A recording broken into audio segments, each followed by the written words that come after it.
Welcome to sari কথা। আমার অনেক অনেক শাড়িদের গল্প। এই হচ্ছে আমার আলমারির দুটো তাক। তাকের মধ্যে অগন্তি শাড়ি। এত শাড়ি আমি এক জীবনে কী করে পরব? সুবোধ সরকারের সেই শাড়ি কবিতাটির কথা মনে পড়ে। তাই ভাবলাম, পড়া যদি নাও হয়, একটা একটা করে শাড়ির গল্প যদি তোমাদের বলি কেমন লাগে। আজকে যে শাড়িটার গল্প করব, সেই শাড়িটা খুব রংচঙে একটা শাড়ি। আমার নিচের তলার তাক থেকে টেনে বের করার মতন। এই শাড়িটা চেইন স্টিচের শাড়ি। চেইন স্টিচের শাড়ি মানে তোমরা জানো? একটা সিল্ক, কিন্তু সিল্কটা অ্যাকচুয়ালি আসল সিল্ক নয়। এটা হচ্ছে ওই রেপ্লিকা বলতে পারো। শাড়িটা আমি আর মা মিলে কিনেছিলাম একটা কোনো এক্সিবিশন থেকে। ভীষণ পছন্দ হয়েছিল এর এই রংচঙে ব্যাপারটা।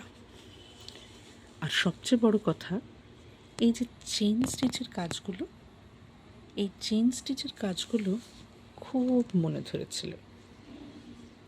শাড়িটা বহুবার পরেছি, খালি আমি নয়, মাও।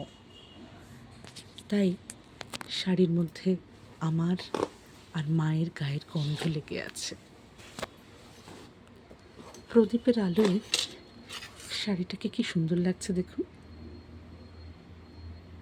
আর আঁচলটাও কিন্তু অন্য রকম। শাড়িটার আঁচলটা এইরকম খুব সুন্দর একটা সবজি কালারের মধ্যে, রামা গ্রিন বলেন এই কালারটাকে, সেই রামা গ্রিন কালারের আঁচল, আর তার মধ্যে বেশ বড় বড় কলকা। শাড়িটা আমি অনেক ওয়ার্কশপে পরেছি, মাঝে মাঝে কোনো ফাংশনে পরেছি। সিল্ক হলেও এবং রেপ্লিকা হলেও শাড়িটা কিন্তু হালকা, খুব যে ভারী তা নয়। আমার সব শাড়িদের খুব ভালোবাসি আমি, তাই ইচ্ছে করলেও শাড়িদের আমার এই ছোট্ট আলমারির তাক থেকে ফেলতে পারি না। রোজ নিয়ে আসবো একটা করে শাড়ির গল্প।